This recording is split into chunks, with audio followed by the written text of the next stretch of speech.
Today on the 5-Minute Book Review with Curtis and Ian, we boldly go where no man has gone before. Jeez, that was lame. Okay, I'm talking about William Shatner's autobiography, Up Till Now. Say what you want about Mr. Shatner, and we're about to, but the man works hard. Coin toss to start, and Ian is the winner. 5-Minute Book Review with Curtis and Ian. Today we're talking about William Shatner's Up Till Now. I want to read you just a quick bit of the blurb off the back to give you an idea what you're in for. This is the first couple sentences.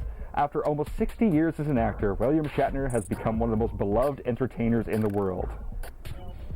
It's a bold statement right there. Don't get me wrong, I love William Shatner. He's crazy, in a good way, but he's crazy.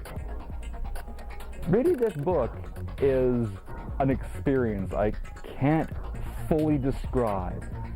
It's like you're there talking to Shatner about his life in a disjointed conversation that seems to flow back and forth through different parts of time until you're very confused and befuddled.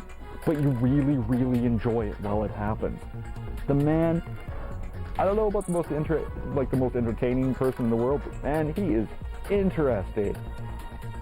Crazy.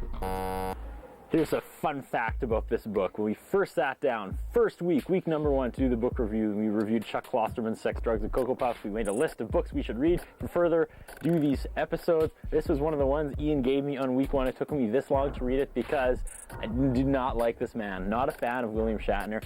I only know him through Star Trek. Not a fan of Star Trek, not a fan of science fiction, not a fan of Star Wars. Try to keep away from that stuff, so I was really dreading reading this book. It surprised me. I'm not a fan of William Shatner. I kind of am after I read this book. It's not easy for me to do a 180 on someone. I did a 180 on William Shatner. This is someone I respect now after reading this book, to be honest. This is not at all what I expected. I had no idea Star Trek was such a small part of his life that just kind of kept repeating on and opening more avenues that he took advantage of.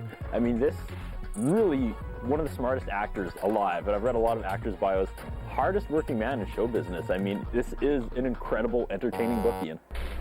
Oh, definitely. I think what surprised me the most about it, I mean, again, he's a wacky dude, but what impressed me and surprised me the most about it was his discussion of, sort of the business of his life. Like you said, he took Star Trek, what he did with it, the avenues it opened for him, and as you very well put, it's a small part of his life. It's a massive part to so many people, but inside his own world, over his 60 years as an actor, it's a very small portion of that. And I think just reading about the business was interesting, reading about his part of it. I assumed this was going to be a book about Star Trek, and that's what took me so long to read it, and it wasn't at all. He's brutally honest in parts, he's funny in parts, it flows, it works. You know, you can compare this book to such things as an episode of Scrubs or 6 Feet Under, where they master that line of you're laughing, then you're really sad, and then you're laughing again, and you just don't know what's coming next, and it's a roller coaster ride, and you don't get that from a lot of books. This book, however, it really paid off. Ian, thanks for telling me to read this one. Again, not a fan of William Shatner, but really enjoyed reading about Boston Legal, T.J. Hooker, stuff that I never ever watched. He's been a part of so many things over the years, a huge number of popular TV shows at this point. I mean, if you want to count Rescue 911 in that too, I mean, that's another big TV show he's a part of. Again, there was points when I was reading I felt like I was a little all over the map, partially because he has done so much in his life, and this isn't exactly a massive book.